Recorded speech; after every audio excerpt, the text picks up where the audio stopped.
week 5 of the fantasy football season, and here's a few wide receivers I look to drop this week. The first guy, Greg Dortch of the Arizona Cardinals. So Dortch, he was a nice find the first few weeks of the season, but now with Rondale Moore back in the lineup, it didn't look good for Greg Dortch. And DeAndre Hopkins, he's right around the corner, 2 or 3 weeks away as well. And AJ Green, he's week to week with his knee injury. So Dortch, the first 3 games of the season, at 13 or more fantasy points in PPR leagues. And then week 4, Carolina, 1 catch for 6 yards. I know Rondale Moore, he didn't do anything in that ball game either with 11 yards in it, but only 1 target for Dortch. He's the odd man out over there in Arizona. He had a good run for a few weeks. Fantasy owners even ran to the wire and added him in 15% of fantasy leagues. But right now, he's a guy to drop back out onto the waiver wire. Like I said, too many factors against him. In week 4's ball game at Carolina, a beatable matchup, and to only get 1 target and not be on the field a lot here.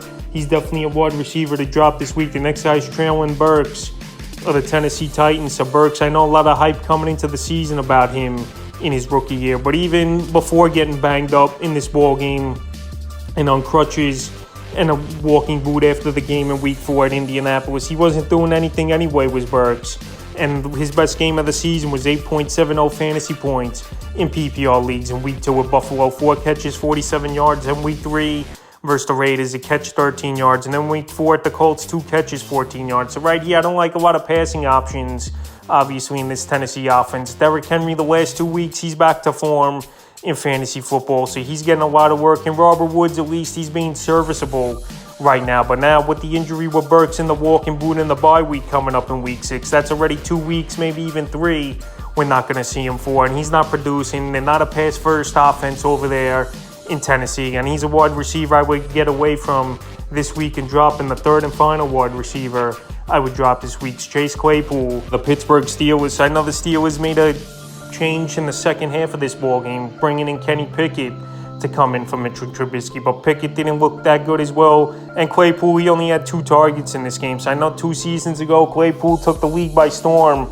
and was a monster fantasy contributor. But this season, how long are you going to wait for him to really do anything? Week 1 in Cincinnati, his best game of the season, with 4 catches, 18 yards, and 36 rush yards. Then week 2 versus New England, 4 catches, 26 yards. Week 3 at Cleveland, 3 catches, 35 yards. And then week 4 in a plus matchup versus the Jets, 2 targets and got the goose egg. So now week 5, 6, and 7, pretty tough matchups at Buffalo, Tampa Bay, and Miami here. And he's not getting separation. He's not getting the targets. And Deontay Johnson and Pickens, I think, will be the guys to benefit from Kenny Pickett coming in. But it looks like Claypool's probably the odd man out right there in that offense. And he's a wide receiver I would drop. No doubt about it. He could turn things around and get things going. But right now, with some good options on the waiver wire wide receiver, including his teammate George Pickens, who actually went over 100 yards in the ball game versus the Jets, I wouldn't hold on Claypool at this point. So that's a few wide receivers I would drop here for week 5 of the fantasy football season.